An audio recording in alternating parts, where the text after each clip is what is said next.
queria fazer um especial agradecimento ao professor Cunha Silva por nos ter dado a honra de poder apresentar o seu livro. O seu livro que terá um apresentador muito mais conhecimento que eu, mas que de qualquer maneira para mim é particularmente grato, na medida em que penso que ele inclui dois contos que foram laureados com menções honrosas no Prémio Correios de Escrita, dos quais, aliás, gostei muito e já tive a oportunidade de transmitir isso em si uma pessoa de grande simpatia para com esta Fundação, e a Fundação, exatamente, quero agradecer e, portanto, não me vou alongar e vou dar a palavra ao apresentador, o Dr. Carlos Queiroz. Muito obrigado, Sr. Presidente da Fundação Luís Rainha. É um querido amigo há muitos anos, que nós jovens admirávamos pela forma de estar que sempre teve. O Dr. José Inácio Sousa Lima foi sempre uma pessoa um exemplo, finalmente, para os mais novos, que não somos muito mais novos, mas realmente foi sempre um exemplo. Então, ele como presidente desta prestigiada fundação, é para mim também uma satisfação muito grande. Queria, naturalmente, cumprimentar todos os presentes e, se me permitem, um cumprimento particular para a Sra. Doutora Maria da Conceição Nogueira. Muito obrigado. Um cumprimento particular para a Sra. Doutora Maria da Conceição Nogueira. Porquê? Porque, quando o professor Cunha Silva me convidou para apresentar um livro em Matosinhos, na Santa Casa da Misericórdia, eu disse não, que não era a pessoa certa, ele teria que arranjar outra pessoa. Mas ele insistiu, somos amigos, e ele insistiu e eu acabei por não lhe dizer que não. Então fiquei com essa incumbência e tendo em conta a minha falta de experiência nestas coisas, naturalmente pensei quem é que me poderia ajudar. E pensei na doutora Maria da Conceição Nogueira, a quem telefonei e lhe dei conta da situação e lhe pedi ajuda.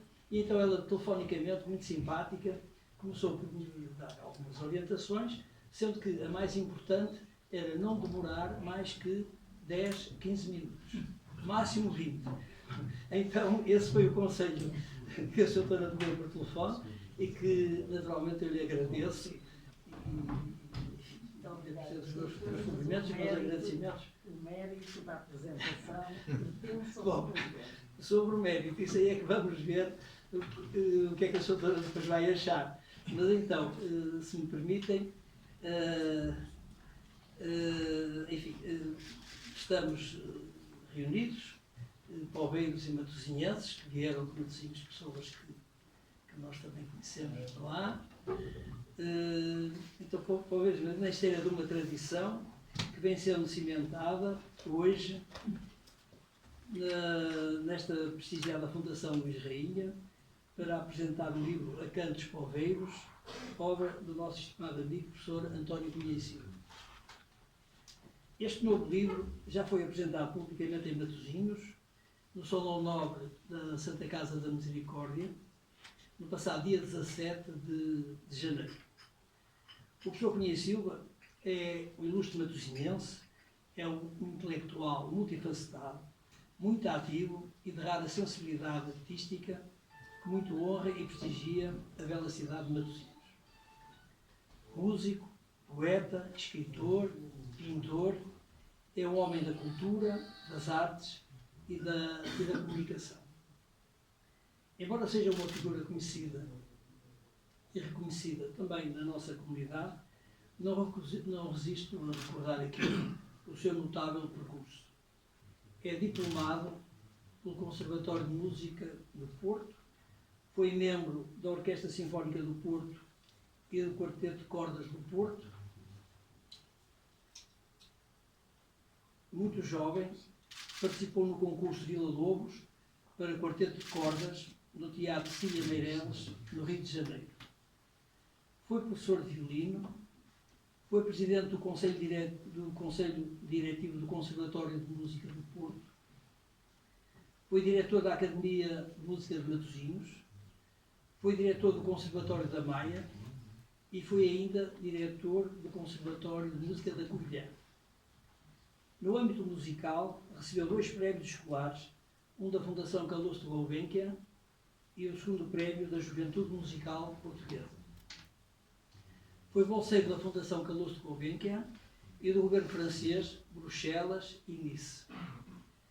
Como convidado, integrou a Orquestra Gulbenkian nas turnês à União Soviética, à China e à Índia. Presidiu e organizou as importantes comemorações do centenário do naufrágio do paquete Veronese, que tiveram lugar na sede dos Bombeiros Voluntários de Matosinhos Lessa da Palmeira, em outubro de 2013. E na Biblioteca Municipal Rocha Peixoto, na Póvoa de Varzim, em abril de 2014, com a colaboração inestimável do Sr. Dr. Manuel Costa, diretor da Biblioteca Municipal Rocha Peixoto. É sócio da Casa da Beira Alta, é sócio honorário da Casa dos Açores no Norte, é membro correspondente do Instituto Dom João VI e membro da Ordem Militar de São Sebastião, dita da Frecha. É colaborador dos jornais O Comércio de Leixões, Matosinhos Hoje, Maré, o Badal de Leixões, o Matosinhense e a revista Notícia de Matosinhos. É o prestigiado presidente do Orfeão de Matosinhos, que é uma instituição centenária. No percurso literário, destaca-se a publicação de uma obra vasta e diversificada, sobre temas sempre do maior interesse, como, nomeadamente, Óscar da Silva, Lugares de Lessa, Óscar da Silva, Sonata de Saudade, Augusto Gomes, Gente do Mar, Raul Barandão, História do Batel Vai com Deus e da sua companhia, António Mendes, Lessa, Espelho de Memória e Luz, Irene Vilar, Do Rumor da Água ao Som do Bronze, Ricardo Barros, Identidade Oceânica, Naufrágio, de 1947, Manuel Nogueira, A Sagração do Espaço, António Mendes, Narrativas, Matosinhos, As Vozes e os Gestos, Lendário de Matosinhos, Óscar da Silva, Universo Açoriano, Marés Descritas, Barcelos, Histórias Recontadas, Mandar Abrir o Mar e, por último, No Reino do Cavaleiro Caio Carmo.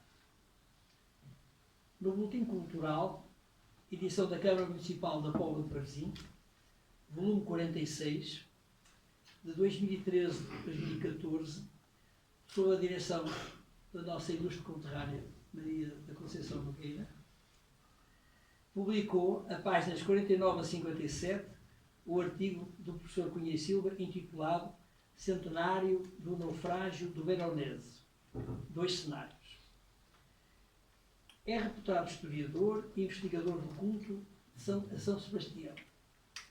Em 2015, foi distinguido nas correntes escritas com uma menção honrosa no prémio Dr. Luís Rainha para o texto A Carreta do Salva-Vidas. Em 2019, recebeu mais um prémio literário, uma menção honrosa nas correntes escritas para o texto O Mártir de São Sebastião e o Moço Poveiro. A obra que tenho a honra de vos apresentar tem por título A Cantos Poveiros e, neste ambiente poveiro e marítimo, a bela imagem da capa é o Tritão. Tritão, deus marinho da mitologia grega, é representado com cabeça e tronco humano e cauda de peixe. Ele é a representação masculina de uma sereia. É o rei dos mares. Filho de Poseidon e Anfitrite, é um fiel servidor de seus pais, atuando como seu mensageiro, acalmando as águas do mar, para que a carruagem do seu pai deslize com segurança. Para tal, ele utiliza búzios com como instrumento musical, produzindo, assim, uma música apaziguadora.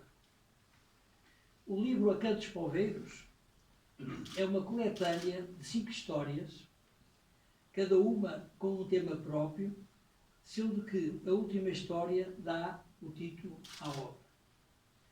Trata-se de um conjunto de assuntos reais que vão evoluindo para uma linguagem ficcional, poética e expressiva da determinação dos poveiros, das emoções vividas e repleta dos encantos da forma de sentir, atuar e dizer da gente do mar.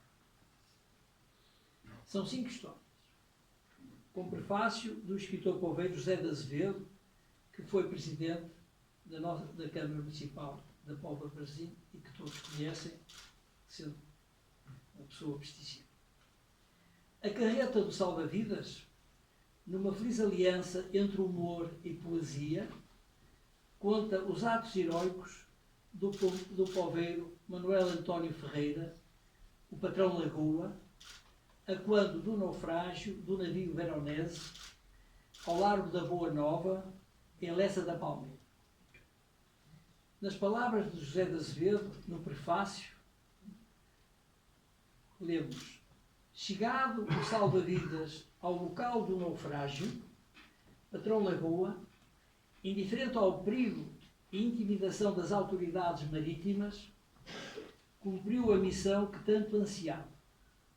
Salvou 65 vidas. A sua abnegação, destemor e altruísmo foram realçados pela imprensa da época em grandes títulos de primeira página.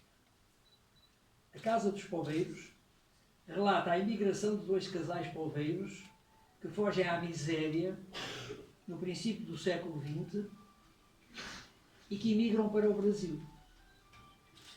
O pai do Dr. Luís Rainha, Sr. Leopoldino Rainha, farmacêutico e proprietário da farmácia Rainha, financiou a viagem de um dos casais. Mais tarde, a mulher deste casal, por ser analfabeta, fica assustada e angustiada ao receber, no Rio de Janeiro, uma carta do Sr. Leopoldino. E mais não vou contar porque vão ler e gostar. A leitura é deliciosa porque o autor utiliza com mestria o linguajar da classe pescatória poveira. Temos ainda um outro conto, o naufrágio do Veronese, uma tragédia galega. Relata as repercussões na imprensa nacional e internacional do naufrágio do navio Veronese e do salvamento conseguido pelos heróis poveiros e matosinenses. O martelo São Sebastião e o moço poveiro situa o escultor de imaginário religioso João da Fonseca Lapa, no final do século XIX.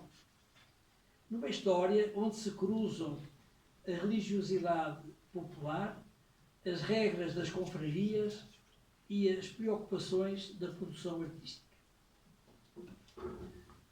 A Cantos Poveiros são 5 lindas histórias, lamúrias, encomendações, promessas, mezinhas e rogações, que nos falam do naufrágio, da doença dos pezinhos, da morte súbita, das mulheres de virtudes e nas quais não faltam os traços típicos da classe pescatória poveira, com destaque para uma religiosidade omnipresente misturada com superstição.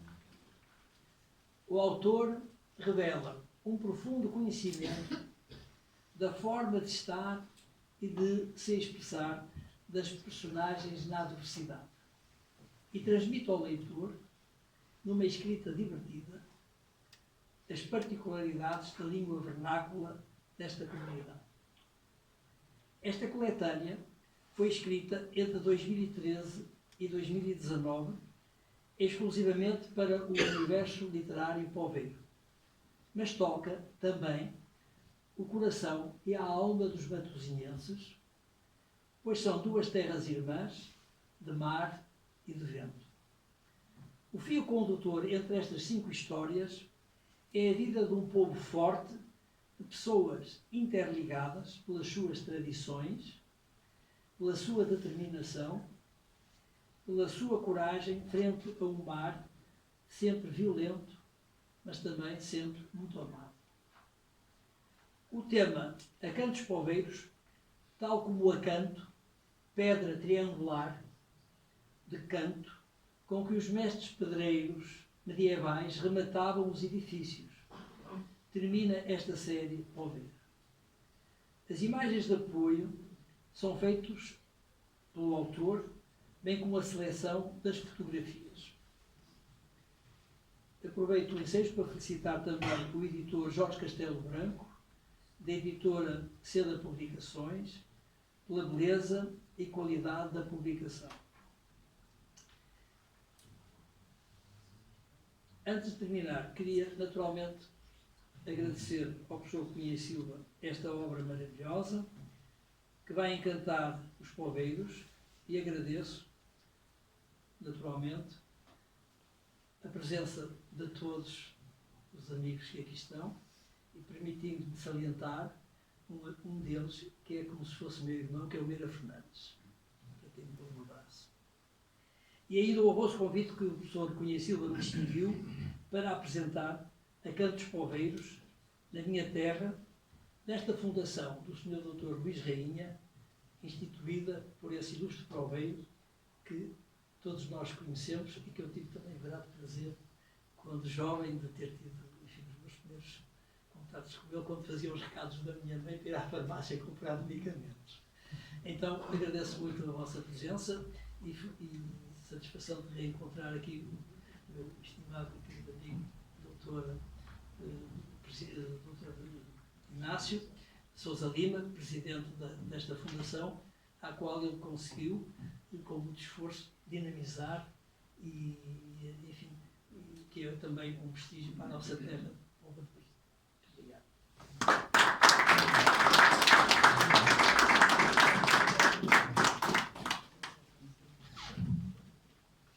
Antes de passar a palavra ao professor Cunha Silva, não posso deixar de chamar a atenção a esta notável apresentação que fizeste.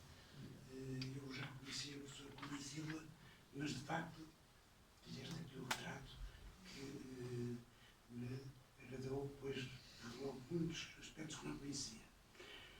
E por outro lado, dizer que exageraste no elogio que me fizeste, que é imerecido. De qualquer maneira, muito obrigado. E agora passo a palavra àquele que todos nós estamos ansiosos por ouvir. Boa tarde a todos. Sr. Presidente da Fundação Luís Rainha, caríssimo amigo Vasco Queiroz pela introdução, pela leitura que fez do meu livro, muito obrigado. Obrigado pela vossa presença e também ao meu editor, ao Jorge Castelo Branco, que esperou muitos anos para que este livro fosse editado por ele. E essa espera está na base da escolha do título, porque Acanto é a pedra angular que os pedreiros medievais colocavam no topo do edifício. A pedra Acanto teve um olhar muito bonito, muito poético pelo nosso Camões. A pedra Acanto teve um trabalho muito específico, muito analítico do nosso poeta Fernando Pessoa, que fez um estudo matemático sobre esta famosa pedra. Como o conjunto de 5 histórias que se desenvolvem neste livro estão num percurso de quase 7, 8 anos, entendi que quando chegou o momento de publicar, também eu devia terminar com uma pedra de Acanto. É uma espécie de pôr uma pedra em cima do assunto e terminar um livro que vinha a pouco e pouco a ser conquistado. A ser conquistado na base dos concursos, Rui Rainha, que a pouco e pouco também eu ia enviando os meus trabalhos. Gostava de dizer que, como base de trabalho para o livro A Canto e todas as histórias poveiras, tem um misto de realidade e ficção. Provavelmente a percentagem é muito mais ficcionada do que a realidade. Eu parto de sinais que estão escritos, informações que estão escritas, e depois manipulo-os criando um estatuto próprio, uma história própria, enfim, um conjunto assinalável de situações que se vão desenrolando. Por exemplo, em relação ao mestre Lagoa, que com a sua companhia foi em 1913 para Matosinhos socorrer os náufragos do Veronese, a minha história funciona em termos ficcionados. Na madrugada do dia 16 de janeiro, o patrão Lagueiro acorreu ou acordou com um miar angustiado das gaivotas sobre o telhado da sua casa. Desde a véspera que o mar ruim não estava de boa catadura, daí aquele aviso sinistro das aves mareiras. Levantou-se a cama, foi ver. No escuro da memória, lampejou a imagem do São Rafael, naufragado frente à foz do rio Ave. Evocou os filhos e os amigos pescadores que, como ele, participaram no memorável salvamento. Estariam acordados, estariam alerta, prontos estavam sempre. Bastava o toque da sineta pendurada na casa de socorro da náufraga. Acorriam alvoraçados ao som do pedido dorido, do bronze velho e corroído pelo ar salgado do mar. Então, toda a história do salvamento que se desenrolou desde Apolo até Lessa da Palmeira tem a componente histórica, os fatores que determinaram quer a saída do salva-vidas, Cega do Maio, quer depois o retorno, quer mesmo uma fantasia de um diálogo entre o mestre Lagoa e o Cego do Maio. No final desta história,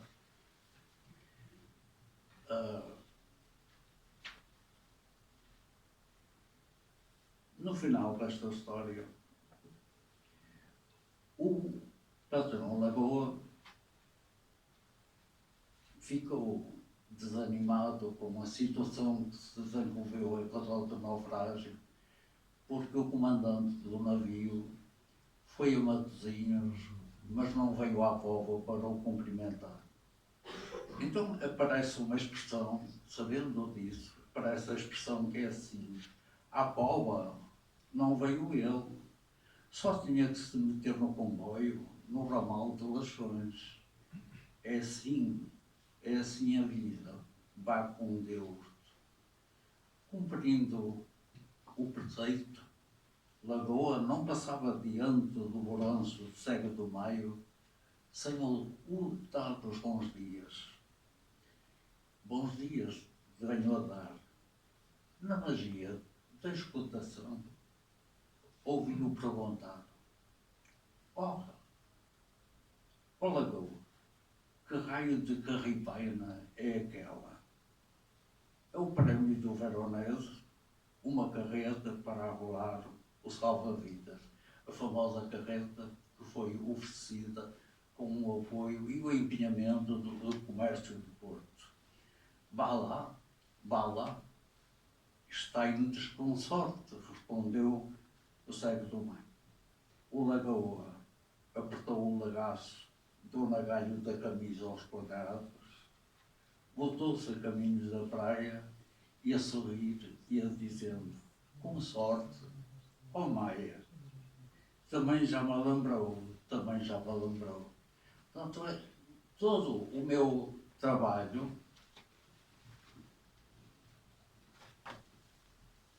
se desenvolve no sentido de criar situações ficcionadas, porque isto é impossível, com situações reais.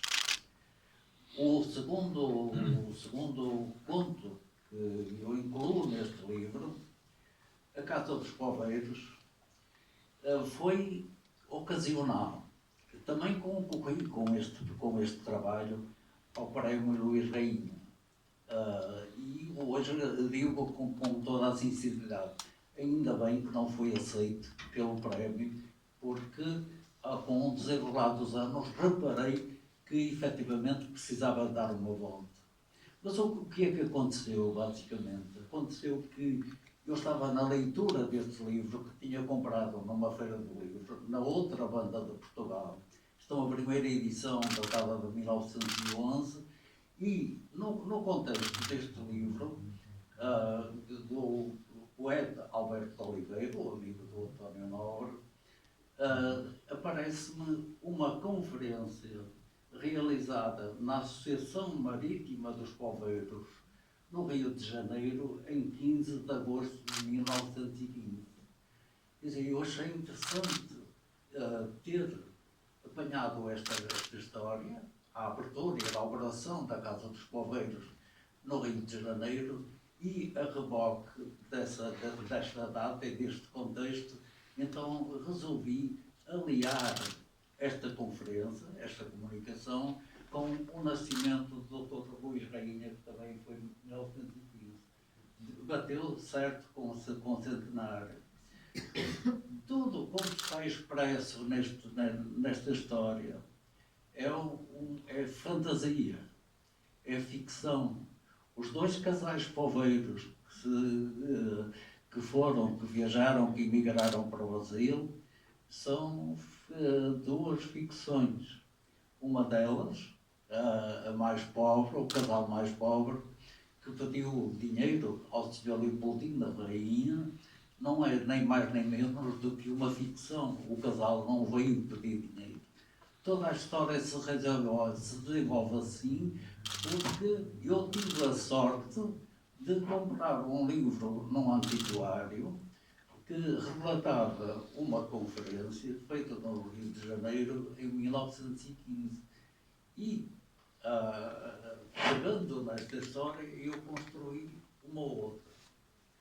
Ora, no trabalho que também recebeu o prémio da Dimensão Honrosa em 2019, que é o Mártir São Sebastião e o Moço Poveiro, é uma história que circula aqui na Póvoa do Varzim, dizendo que um pescador terá servido de modelo para a imagem do mártir que está na igreja de São Roque. E eu tinha fixado, porque ando a fazer um levantamento sobre o culto do mártir São Sebastião, eu tinha fixado que em Viseu, no Museu Barão Vasco, tem uma imagem do mártir São Sebastião que está mesmo registrado no pedestal, dizendo que o nosso rei Dom Sebastião serviu de modelo para aquela imagem do mártir São Sebastião. Eu conheço que em Alcobaça, no mosteiro de Cós, está assinalado que uma determinada figura do mártir São Sebastião tinha sido uma freira que tinha servido de modelo para aquele imaginário religioso. Então eu admiti que tinha chegado o momento de pegar num pescador proveiro e realizar esta mistura que era a parte do reino, a parte da igreja e a parte do popular com pescadores. E a história nasce assim. O último trabalho que ainda há pouco conversando com a doutora Conceição Nogueira, era um trabalho que eu tinha destinado para mais uma vez me inscrever no prémio Luís Rainha pela terceira vez para ver se conquisto o prémio. É sempre uma menção honrosa. Dá o nome a este livro. Realmente são pequenas histórias, muito pequeninas, que funcionam assim. Lamúrias. Lamúrias é um velho pescador que perde o seu neto no mar com um naufrágio e é chamado para identificar o seu corpo, perdeu, e depois há um conjunto assinalável também de situações em que esse jovem pescador foi salva-vidas, enfim, há toda uma problemática ligada aos poveiros. Mas terminam todos estes contos com uma oração e terminam todos estes contos da mesma maneira. Eu vou ler a oração que o velho pescador, o tio Inocêncio, leu, disse no ato de reconhecimento do corpo do seu neto. Santa Maria, Mãe de Deus e dos poveiros, Senhora da Guia, Senhora, peço perdão por mim e por ele. Em criança, fumávamos juntos, às escondidas do pai, agachados nas tábuas da chalanga. Que pecado! Santa Maria, Mãe de Deus e dos poveiros, Senhora da Guia, Senhora, o nono tinha a minha abraçada de antigamente. Agora, que pena eu tenho de não o ver a nadar no horizonte.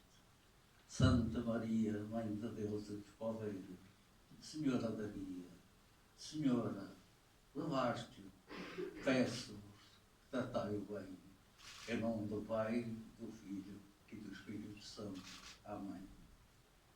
O velho Arrais, o tio Inocêncio, foi à drogaria comprar uma redoma em vidro e colocou lá o barquinho de Senhora da Guia. Depois foi a botar a miniatura que fizera para o seu neto nono, como um esgoto em cima da conta, no quarto dele, ainda lá deve estar.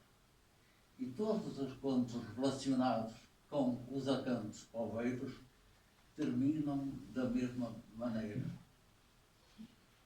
Terminam com uma oração e terminam com a expressão ainda lá devem estar. São esgotos, são encargos, são ofrendas e tudo isso funciona assim. As orações não são propriamente dito orações religiosas, são dizeres do povo, dizendo a uma entidade aquilo que lhe vai na alma. Senhor Deus, por exemplo, Nossa Senhora do Amparo, Santo Nome de Jesus, não tenho dizeres para estas despedidas, nem a mim dizem respeito, é uma mulher do povo a falar. Senhor Deus, Nossa Senhora do Amparo, Santo Nome de Jesus, encomendo-vos a Odete, amiga das horas boas e más. Senhor Deus, Nossa Senhora do Amparo, Santo Nome de Jesus, não ouvisteis em confissão, não dou tempo, mas quantas vezes ouvi eu, sabes como são as mulheres, contamos umas às outras as coisas da vida. Perdoai-nos, somos mulheres da praia. Senhor Deus, Nossa Senhora do Amparo, Santo Nome de Jesus, nesta viagem derradeira, não quero que a Odete vá sozinha. Ela leva-me uma lágrima e uma dor cravada no coração. Senhor Deus, Nossa Senhora do Amparo, Santo Nome de Jesus, com saudade a minha mão lhe acena. prometo-lhe essa saudação toda a vida, de dia e de noite. E quando chegar à praia, em nome do Pai, do Filho e do Espírito Santo. Portanto, todas as histórias, as 5 histórias que compõem o Acantos, têm como base uma parte religiosa e outra, uma parte popular, que está diretamente ligada com o homem do mar e a mulher do mar. Isso é dito nas lamúrias, é dito nas vezinhas, é dito em todo o trabalho. E também eu cheguei ao fim e faço aquilo que Odete fez com a minha mão, desacervo. Muito obrigado.